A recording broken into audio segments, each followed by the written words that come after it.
के मुसलमानों की आर्थिक स्थिति, इस देश के मुसलमानों की सामाजिक स्थिति में सुधार होना चाहिए था। लेकिन वह उस 2013 के वक्फ सुधार अमेंडमेंट बिल के आधार पर उसमें सुधार भी नहीं हुआ। और मैं समझता हूँ उस सच्चर कमेटी ने प्रदर्शित किया था कि वक्फ बोर्ड या वक्फ के जो मुतल्ली घोषित हुए थे उनके द्वारा वक्फ में व्यापक पैमाने पे भ्रष्टाचार हुआ। तो भ्रष्टाचार पे रोक भी नहीं लगी और ना ही इस देश के मुसलमानों माने जो गरीब मुसलमान, जो हमारे 3 तलाक से पीड़ित महिलाएं, जो हमारे मुस्लिम समाज के अनाथ बच्चे हैं, ये स्वाभाविक तौर पे वक्फ बोर्ड का गठन इसीलिए वो चैरिटी बनी थी कि उस समाज के असहाय, गरीब, निराश्रित, चाहे बच्चे हों चाहे महिलाएं हों,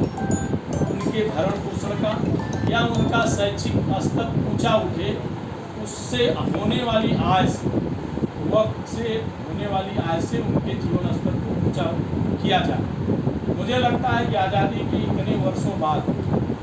ये मुस्लिम समाज उस स्थिति पर वहीं पर कायम था, क्योंकि वक्फ के माध्यम से उस मुस्लिम समाज के बड़े बड़े ठेकेदार, जो उनके धर्मगुरु हैं, जो उनके अपने नेता हैं, उन लोगों ने वक्फ के माध्यम से ही भ्रष्टाचार किया। वक्फ की संपत्तियों को मनमाने तरीके से बेचा गया या कुछ लोगों ने अपने नाम करा दिया या औने पौने दामों पर उसकी सेल डीड हुई। लेकिन माननीय नरेंद्र मोदी जी की सरकार, जो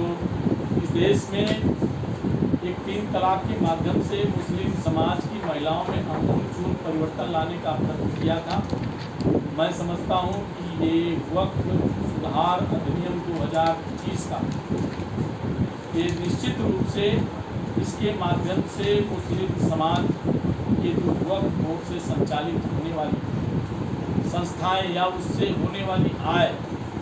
मैं समझता हूँ कि वक्फ के पास जितनी भी संपत्ति आज के पास है,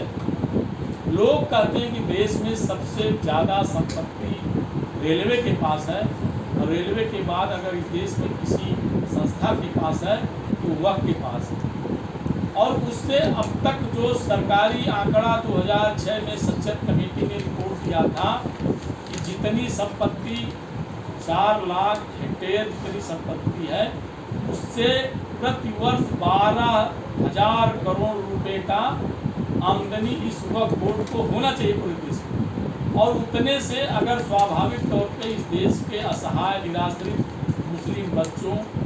का अगर भरण पोषण होता या उनके शैक्षिक स्तर को ऊंचा उठाया जाता, अब तक इस देश का मुसलमान वो